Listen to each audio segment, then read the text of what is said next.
हगवणे हुंडाबळी प्रकरणामध्ये एक महत्त्वाची माहिती समोर येते। गृहराज्यमंत्र्यांच्या सुनावणीमध्येच निलेश चव्हाणला शस्त्र परवाना मिळाल्याची माहिती मिळते।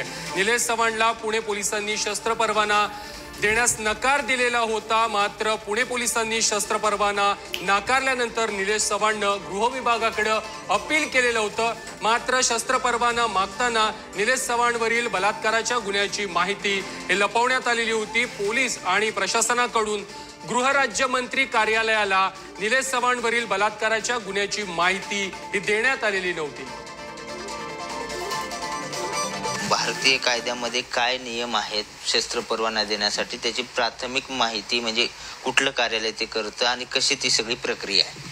याच्यामध्ये भारतीय शस्त्र परवाना कायदा 1959 नुसार प्रत्येक नागरिकाला शस्त्र परवाना मिळवायचा अधिकार आहे। एक प्रिस्क्राईब एक स्वरूपाचा अर्ज आहे, तो अर्ज भरून विस्तृतपणे भरून त्याने पोलीस उपायुक्त कार्यालयामध्ये जमा करायचा, उपायुक्त किंवा आयुक्त कार्यालयामध्ये। तो केल्यानंतर संपूर्ण डिटेल माहिती त्यात द्यायला लागते आणि त्याने दिलेल्या त्या अर्जदाराने दिलेल्या माहितीनुसार संबंधित पोलीस स्टेशनच्या हद्दीमध्ये पाठवून संबंधित व्यक्तीची पूर्ण पडताळणी करतात। साधारणपणे काय नेमकी म्हणजे क्षमता काय असावी त्या व्यक्तीकडे किंवा कशासाठी तो शस्त्र परवाना मागू शकतो की बाबा कुठल्या कारणाने याला दिला पाहिजे, म्हणजे असे काही 3-4 कारणं असतील ज्याच्यामुळे लोक मागतात?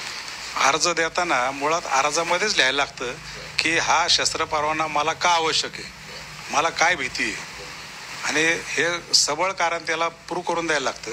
त्यामध्ये माझी प्रॉपर्टी भरपूर आहे किंवा माझ्या जीवाला भीती आहे, ते दिलेलं कारण पोलीस पडताळणीमध्ये जर सिद्ध झालं तर पोलीस लायसन देतात। याच्यानंतर सुद्धा म्हणजे जर पोलिसांनी रिजेक्ट केला तर कुठं अपील करतात आणि त्याला कशा पद्धतीने तो अर्ज करावा लागतो? मग त्यानंतर ते गृह खातं जे आहे ज्याच्याकडे सुनावणी होती गृह राज्यमंत्री, त्याची सगळी प्रोसेस काय असते साधारण? त्यामध्ये समजा आता पोलीस आयुक्त लेवलला एखाद्याचा अर्ज रिजेक्ट केला, होम मिनिस्टरमध्ये अपील केल्यानंतर आयुक्त लेवलला ह्या अर्जदाराचा अर्ज कुठल्या ग्राउंडवर रिजेक्ट केला आणि आयुक्त साहेबांनी निकाल काय दिला यावर फक्त सुनावणी होती।